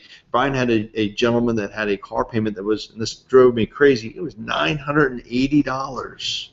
Bought a beautiful vehicle, okay, just monster vehicle. But Brian said to him, he said, do you realize that $980 vehicle you're driving is a townhouse? And he said, townhouse? He said, because that $980 was exactly that. And you know what Brian got him to do, and it blew my mind away? He got him to trade the car in and bought himself a used little car for, what was it, $2,000 that he paid cash for this car? And you know what? And now he's buying a house. He's buying a $300,000 house, a house that he wanted to buy, but everybody else said, can't buy. I mean, technically you can live in that car, but I think It's ideally cramped. most people would rather not, especially if you're paying $900 for a really nice car. You don't want to be sleeping and messing the seats all up. So, yeah, That's a good point, that's Brian. another thing. Before you go buy a big car or whatever, if you're thinking in the next 5 years you want to buy a house, it would be good to talk to one of us just to sort of put a plan in place and just to get a general idea, because a lot of times people might think, well, I only make $50,000, I can't buy a house, or I make $50,000 and I can buy a $400,000 house, and we need to maybe dial it in a little bit. So number one, using a real estate professional. Number two, getting started early, not waiting, behind the times. Number three, knowing your numbers, and more importantly, trusting your real estate agent, and trusting your lender. Because I think, go ahead. No, go ahead, please. I was going to say, so many times people will call, and it's like good advice from a parent or something, where it's like you never want to pay full price for things, right? And I agree. You never want to pay more than you have to. Right. But the word full price is a relative term because it's really based on what the market dictates. Sometimes you have to pay over full price to buy a house, and people think that's crazy and like, oh, that doesn't happen.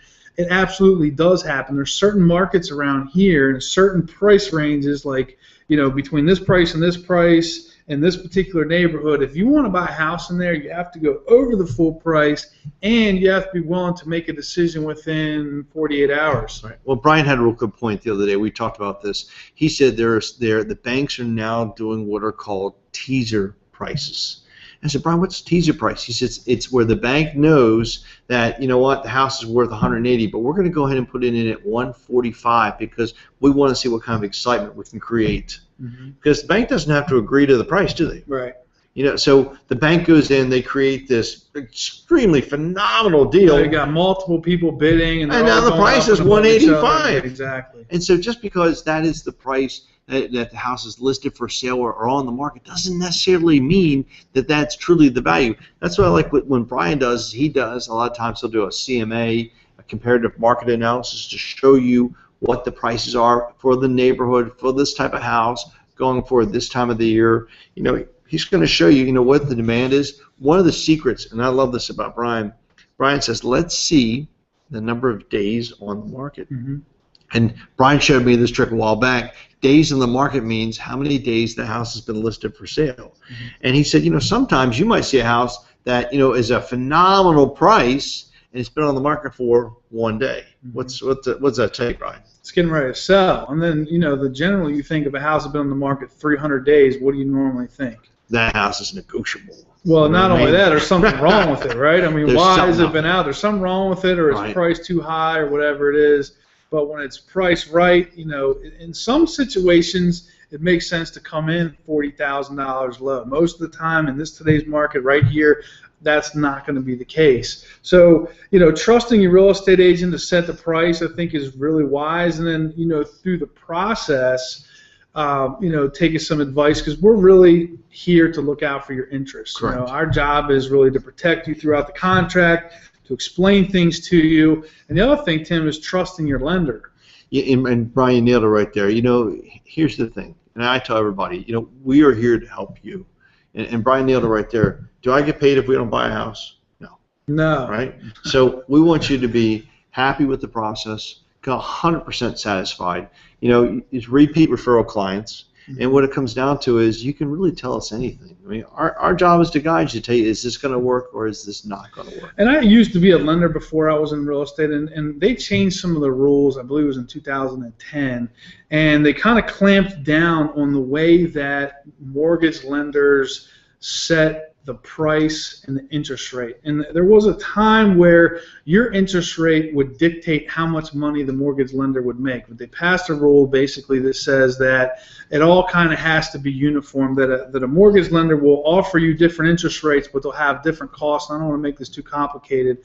The point I'm trying to make here, though, is that generally mortgage lenders are all about the same as far as their pricing, and they're all going to stay pretty close because they all have to compete with each other. What it really comes down to is going to be the experience that person has, right, and then the value that they offer as far as like the time they're going to take to sit and explain things to you. And then in many situations, like in Tim's case, Tim will sit down with somebody a year ahead of time before they buy a house, and he'll take the time to sit down with you and explain everything to you. And I know from experience, a lot of lenders are not willing to sit with somebody who doesn't have perfect credit, who's not ready to go today.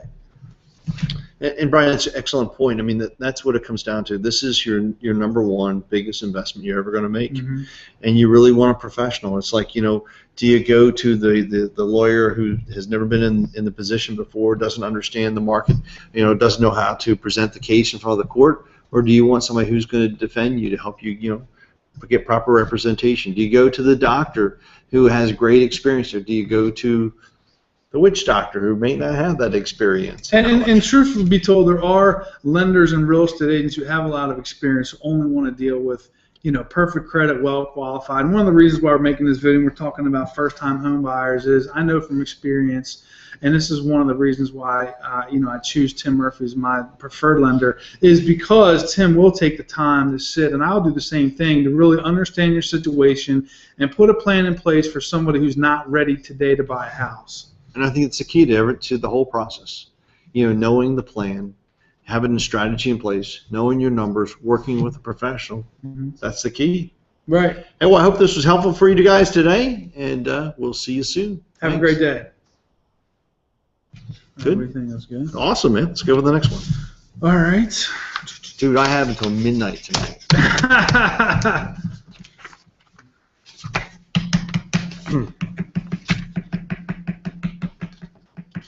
All right, let's talk about strategies on getting your credit score up. That's what. Oh, you know what? Credit. Oh my goodness, common credit issues. Yeah. I think that's awesome. When are you ready to start?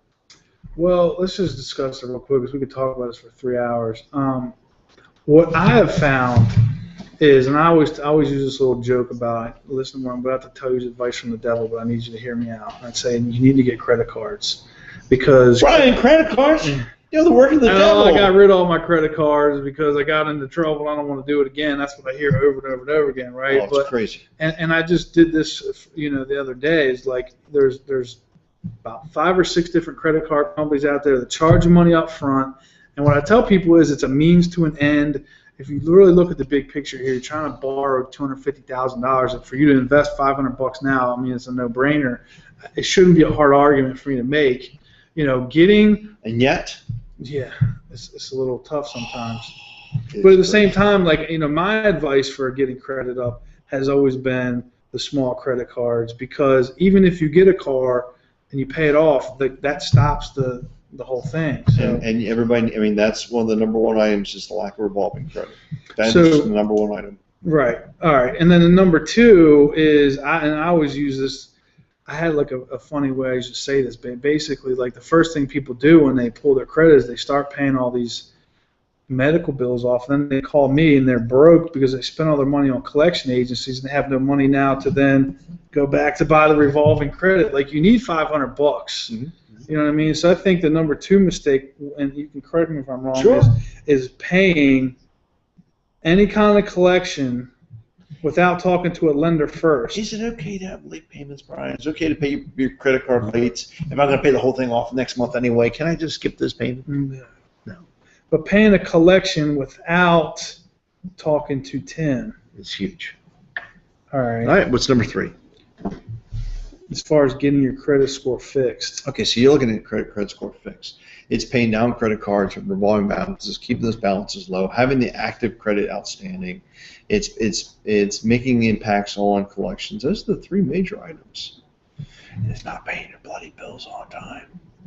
Right. The 3 things you can do right now to get your credit score up is not pay collections. I mean, that doesn't sound like a positive step. Don't want to be negative. All right. So open up the revolving accounts. I wouldn't even tell people to open up revolving accounts.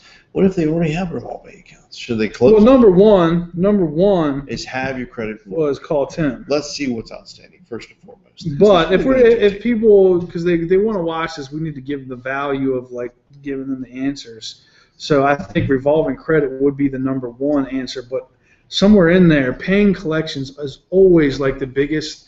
It's like people put themselves a 12-month plan to pay these people, and then they don't negotiate with them. They start paying them full price. They're paying them $100 a month for 2 years, and then they get stuck with that instead of negotiating down. Mm-hmm. So I would say that, and then negotiate. I would say not to pay collections, wouldn't you? Negotiate after talking. Let's talk to about Tim. the common credit issues. I don't think we want to tell them how to improve their credit, because what happens if you told them something to do and they did it? We got to use general advice though, because people want the answers. So let's tell people, this is general. Mm-hmm. Okay, these are the general common credit issues. Here they are, and how people normally resolve those. And we're just going to run down the 7 common things that are out there. The late payments. Brian, is it okay to be late every now and then? Is that an issue? And you can tell them it's honestly, truthfully, if the bill's due on the 1st, you do have a little bit of time to make that payment. 30 days. But you've got to make the payments, right? Don't think that by skipping this payment today that you can pay the payment, the whole thing in full, 30 days from now, and it's going to have the same impact. Right. Because missing a $10 payment versus paying the whole thing off the next month is going to be massively huge. Let's just go down the common credit issues and give the answers to them. Okay, and then I guess the other one would be just not having enough credit.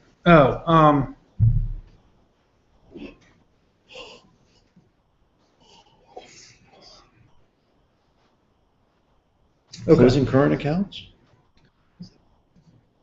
Is a bankruptcy bad? Is a foreclosure bad? Is it going to prevent me from buying a house? Well, I think we got to try to let's try to at least get through one video of how to improve your credit.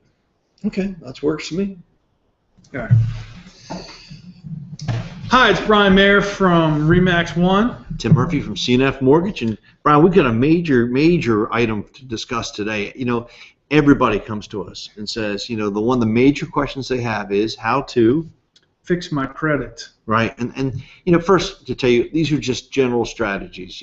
I tell everybody before you begin jumping in and fixing the credit, let us pull your credit for you. So let's start with the first thing that you should do is talk to Tim Murphy.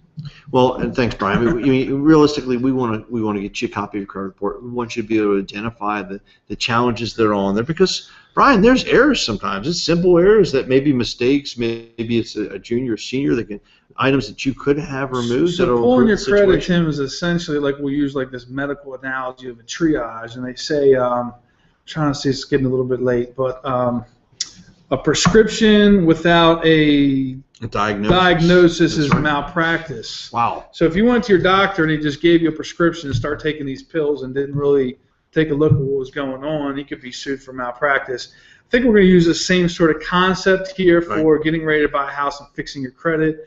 And that's going to be, you really want to talk to a professional first. And we just had this other video on common mistakes people make, and I think one of the biggest ones is waiting until it's time to buy a house, to talk to somebody. You don't want to do that. You want to talk to Tim right now, and that's the first thing you want to do. So the first step to take to improve your credit is talk to Tim, and he will pull your credit and give you a very detailed, specific plan that's custom to your specific situation. What do you think would be the second thing, if somebody wants to improve their credit score? Well, Brian, we talked about this before. It's really the work of the devil. What's that? Yeah, I always tell people that it's sounds like advice from the devil, but getting revolving accounts, which are what? Well, credit cards. Let's face it. We hear a lot of folks get into trouble with credit cards, but credit cards are unfortunately a necessity of the situation. And explain to him, why is a credit card better than a car payment or even a mortgage? Like, you think, well, I'm paying this mortgage is $1,500 a month. Isn't that better than a credit card? Well, a mortgage why isn't it better? But your credit is a component of several different items. And one of the things a bank wants to see is how do you handle, or can you budget yourself properly with a revolving account? Do you know how to use credit? Do you know how to go in and make a purchase and pay it down or pay it off? So it's discretionary money, right? Because with a house, you need to pay your payment in order to have a roof over your head. It's kind of like that's going to be the first thing. But your credit card, nothing necessarily bad. I mean, that's one of the reasons, kind of going back that America was founded, was because back in England they would throw you in jail and flog you if you didn't make your payments, and we kind of didn't like that idea, so we started. It was one of the reasons that we founded America, and that is if you don't pay your debt, nothing necessarily like that bad is going to happen. So by not paying your credit card, it hurts your credit, but nothing else, right? You don't lose your house. So you're not going to get flogged. I mean, that's good. Go America. Hey, man, there you go. So number one, a lot of people have a lack of revolving credit cards. We always tell people you typically need two. Two or three, because overall you're going to need 3 open trade lines. Correct. And just, Tim, explain real quick, if you have a car and then when you're done paying off your car, what happens to that open account versus... Well, the account's not being actively managed at that point in time. The account closes and it begins to dwindle away as to the value to your credit. So it's sad. We've had clients who've had 3 or 4 car loans thinking they've had perfect credit and yet have no other active credit going on today. So 6 months later, haven't made any payments, they haven't had any payments to make, and now their credit score drops. And one of the things that the credit bureaus look for is the length of time that you've had open credit. Correct. And when you make your last payment, you pay your car off, that then goes to 0. It's deleted. It no longer has a positive impact on your credit. So the lack of credit cards is huge. That's probably number one, that we see as far as items. Brian, number 2, what would you say will be number 2? Is it using your cash to pay certain things off that maybe you don't want to pay off? Yeah, I think paying collections with the money that you could be using to establish positive credit would be a huge mistake, because a lot of times you can use that money to establish good positive credit, or work towards some other resolution of something that and this kind of goes back to number 1 is talk to Tim, because if you do have some money at your discretion that you can now use to advance your situation, Tim is really the one to give you the best advice on how to do that. We're not a credit repair company, but our job is to guide you through our knowledge. We have simulators that we can put in place that will come back and say, hey, listen, if you want to improve your score 40 points, this is what you need to do.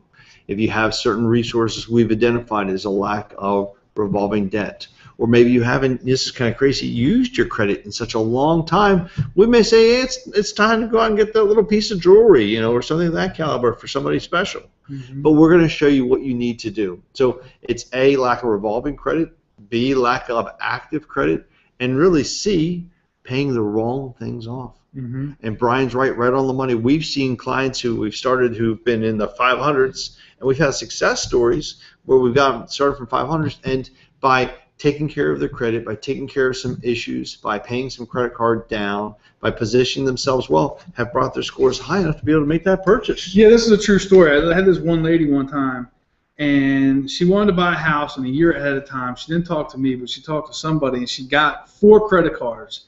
I remember she had a Walmart card, I think it was Hex card, and she had that's an old account. Yeah, she had these other 2 like regular credit cards, right?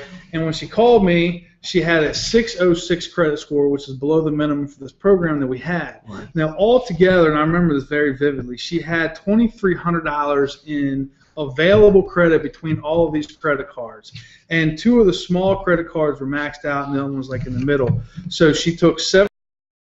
She paid down these cards. You know, I used my simulator and kind of gave her this scenario, and then she came back 30 days later. She was at a 717, and I mean, she was ready to knock it out of the park in 30 days just by paying down $700 worth of debt. Every situation is different. Don't keep in mind, but we identify sometimes if you're over the limit just on a simple credit card, it can be massive. The impact can be extremely negative.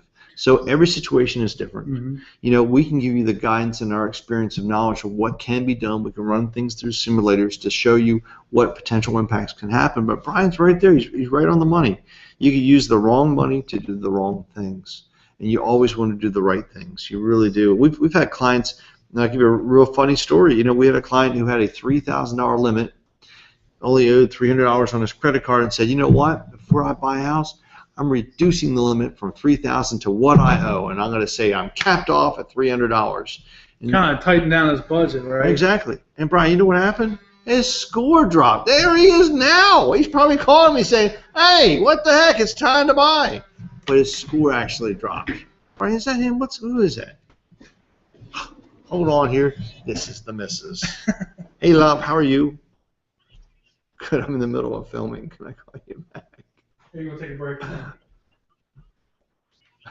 I'll call you right back. I know. I love you. Bye. I love you. I'll talk to you later. Bye.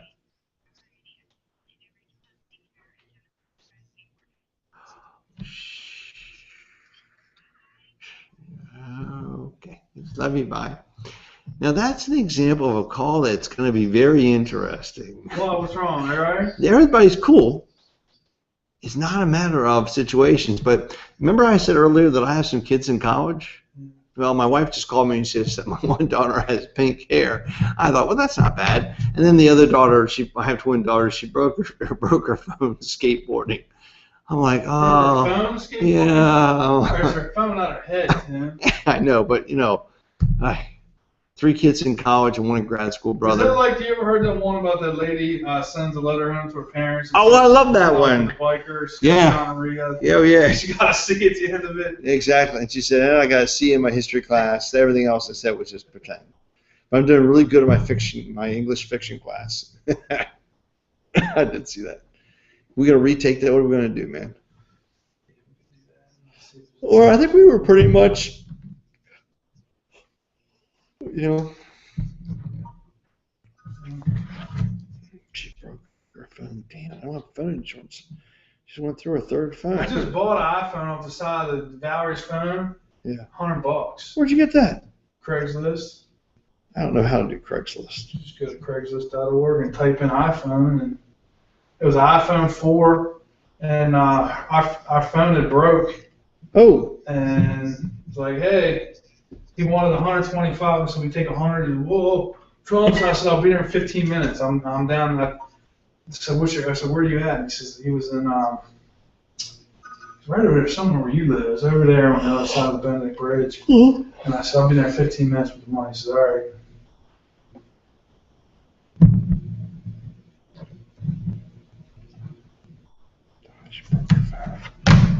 guess Walmart. No, you can't go there. Oh, why not? Because you spend like $500 on the phone. You gotta go to Craigslist. You gonna drink your water? No, Why? it was a showpiece. You don't want your water? Yeah. Oh, I love you too. All right, baby. Bye.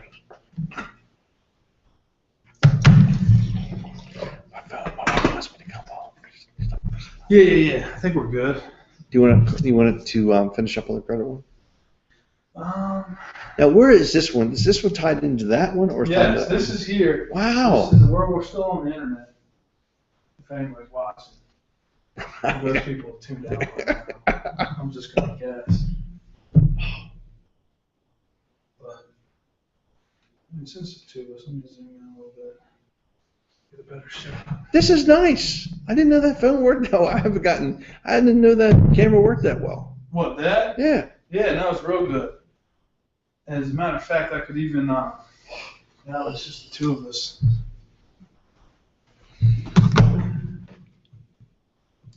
28 hours later. Right there, see? All right. And you did that with the, that is cool, man. Yeah. You turned it off? Why? So look, I got this in my phone right here is actually recording too. Really? It's still recording. Yeah.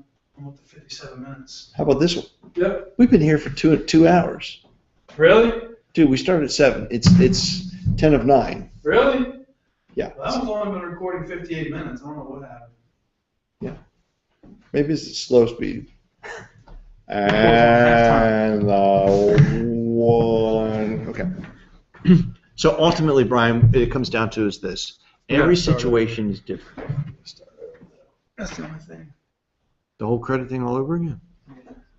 The whole credit thing all over? Credit. Just 3 tips on the credit. Is it good? Yeah. Oh, yeah. Better? Yeah.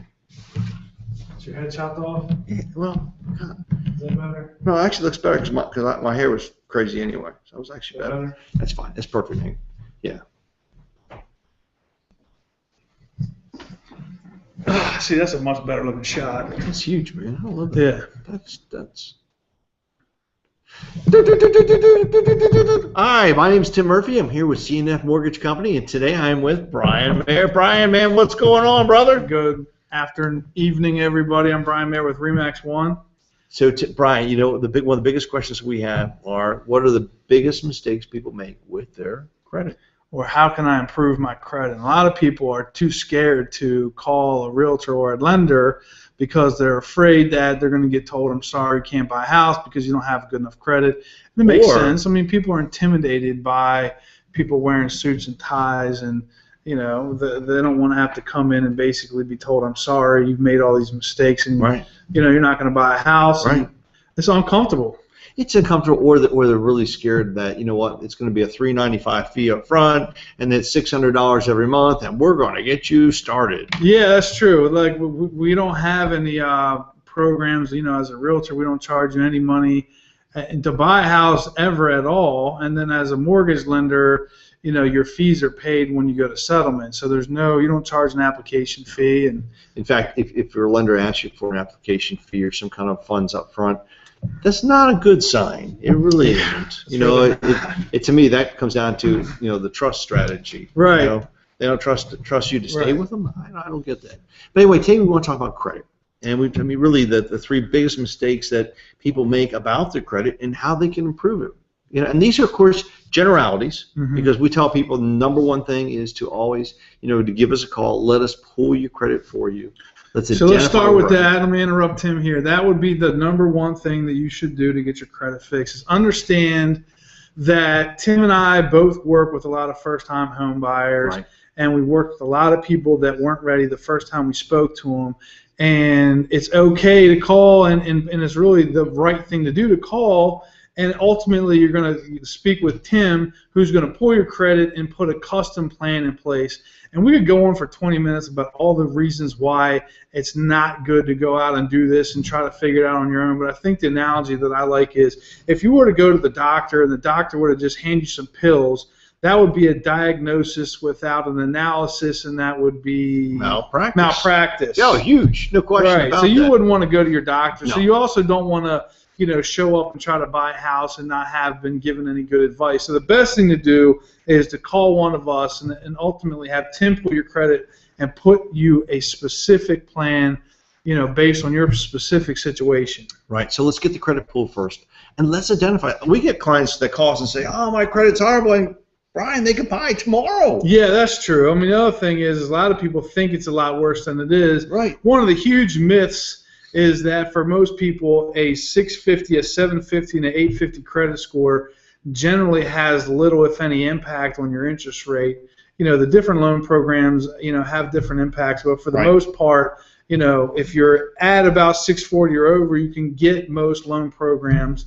But as far as fixing your credit, if somebody was just looking for some general advice, what would be like the number one thing you would tell them to do? And this is almost like the work of the devil. Isn't what I'm going to tell them, right? Advice from the devil, right? So I am the devil. No, I'm just teasing you. So one of the first things to tell you is, a lot of folks don't have credit cards.